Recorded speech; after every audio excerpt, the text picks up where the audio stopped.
Hello, universes. We'd like to go back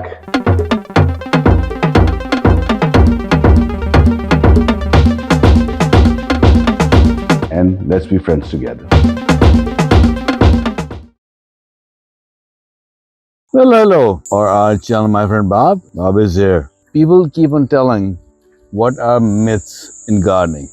Bob has his reasons. Bob. Hey, hello everybody. Thank you very much. We have a beautiful day towards the end of the summer. Things are moving along quite well on the garden. Just taking a little break. It's a beautiful day. Sit in the sun, read a little of the paper, try to get a little information. And one thing that's surprising is so much information out there isn't always right, or could be a little wrong. Fair enough. So I thought we'd like to touch on that for a little bit, and thank you for joining us. So, Bob, we did a video last week about drip system, and people are talking about that's not the right thing to do. I wouldn't count on a drip system totally to solve all the problems. It's more for convenience. I wouldn't depend on it always. Actually, I get a lot of enjoyment, I guess I would say, from watering by hand. So it's a real nice thing to go out. So, we'll stress the drip system is good to help you out. But again, enjoy your garden. Get out there, do it by hand. You can do a little bit better job and enjoy your garden. So understand, Bob, like what he talks about is an excellent experience to be understood, to discussed. I've learned from him, so you have to understand that. At the same time, Bob, people talk about this is right, this is wrong, and what's a myth.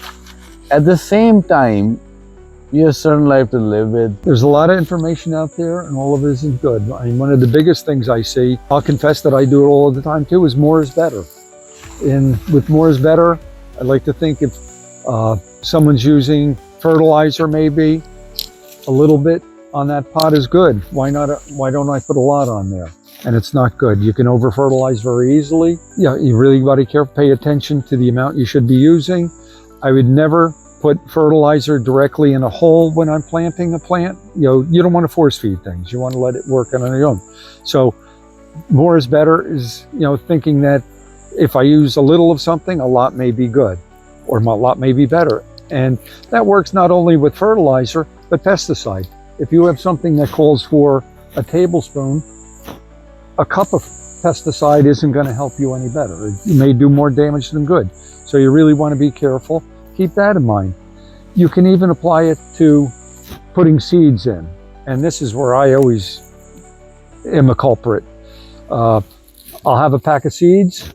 I'll look at it. I'll say, well, I need 10 lettuce plants. Well, why don't I put 50 seeds in just to make sure? You always want to put a little extra in just to make sure you're covered. But think of what you're doing. Put in what you need.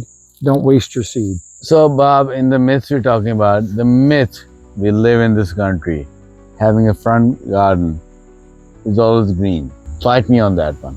Well, no, not necessarily, because we have seasons. It isn't always meant to be green. You want to keep your place looking good. Green isn't always better. Myths on seeds are hybrid. There are multiple names. Most people would not understand. What does that mean? Well, there's a big debate between hybrids and heirloom type tomatoes. Now, hybrids have been bred, pollinated to produce something that may be more productive, may be more disease resistant, may adapt to a certain, be able to use around a certain pesticide, something like that, without being harmed. Where heirlooms are really hand-me-downs. They're not, they've been selected over years, and the best qualities of these plants have been selected out. Isn't that everything is a hybrid? No, well, oh, you surprised me with. So technically they are hybrids, but a true hybrid, you cannot take the seed from and get the same thing from. Where an heirloom, like an heirloom tomato or pepper, thing like that, if you take the seed from that, at the end of the season, dry it properly, you will get next year the same type of plant or the same type of fruit. Where heirlooms, hybrids, if you take that seed, you will get something totally different. You may get something good, you may not. So you're taking a chance saving your own hybrid season using that. So technically speaking, everything is hybrid. And to me, the heirlooms have proven themselves by time. They've been handed down year after year. A lot of them have been selected by smaller gardeners, and they've been selected maybe for a certain area. You may find a tomato that works well in the south, and you want to try it up here, but there are tomatoes that work great up here. With the hybrids, sometimes they're better for commercial growers. You have your disease resistance, but sometimes the flavor could be bred out of them. There was one big problem, and now it's many years ago.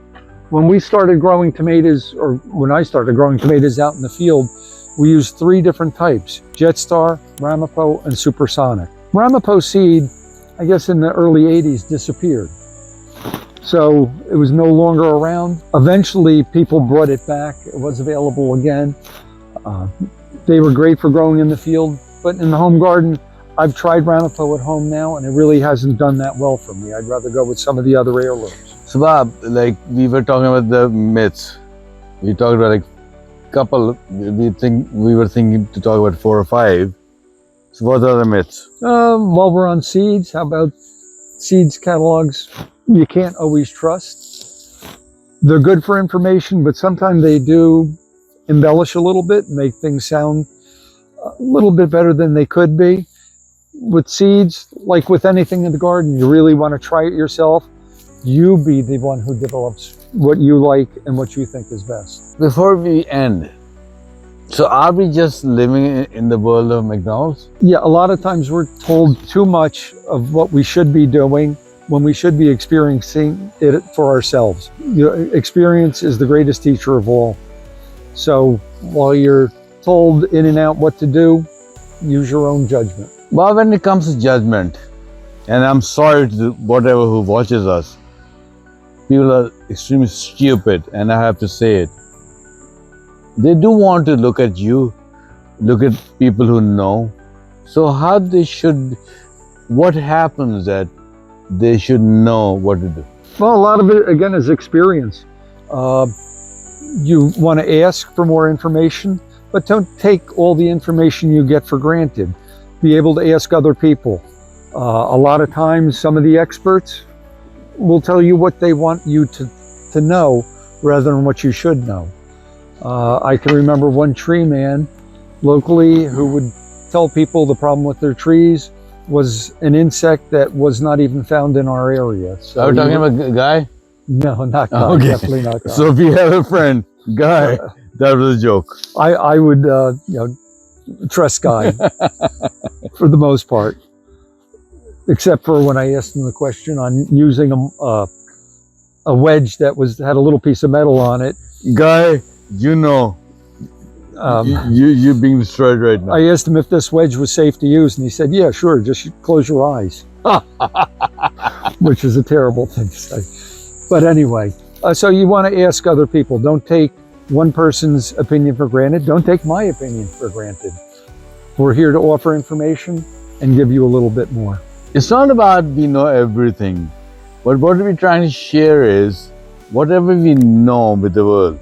And if you know better than us, talk to us in the comment section, wherever. You're talking about everything, all the myths. What about soil? Oh, it's a good question. A lot of people just say go out and get any bag of potting soil, which to me, a lot of the soil out there is not good. A lot of the soil uses a lot of peat moss. Peat moss has its place in the garden, but you got to be careful using it as a soil. Peat moss is hard to get wet. Most of your commercial mixes have a lot of peat moss in it. It's readily available for them. They are in situations where you have water that is controlled. Again, that peat moss is hard to get wet. So they're better opted to use this peat moss in their mixes. So with your soil mixes, you may want to incorporate true topsoil in there or some form of soil.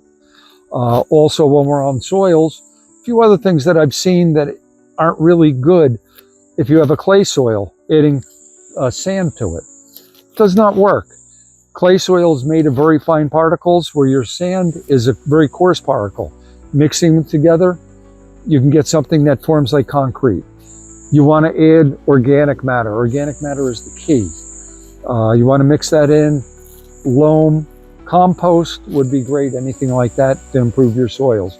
Not sand to clay. You want to break up that clay, get your organic matter in there, do the work. One other one that I see used all the time and is not right, stones in the bottom of a container to help with drainage. If you put stones in the bottom of the container and put your soil in and count on that for good drainage, that soil, if that container does not have drainage holes in it, you're making a fishbowl. Your plant will be dead. It'll fill with water eventually. So again, make sure your containers drain out. If you put a pot in another pot and want to put soil on the bottom to hold it up, great. But do not count on that for your drainage. Thank you so much for watching our video. Thank you very much. Please watch again. And again, any questions, do not hesitate. We're here to give you information. Goodbye. We'd love to share it.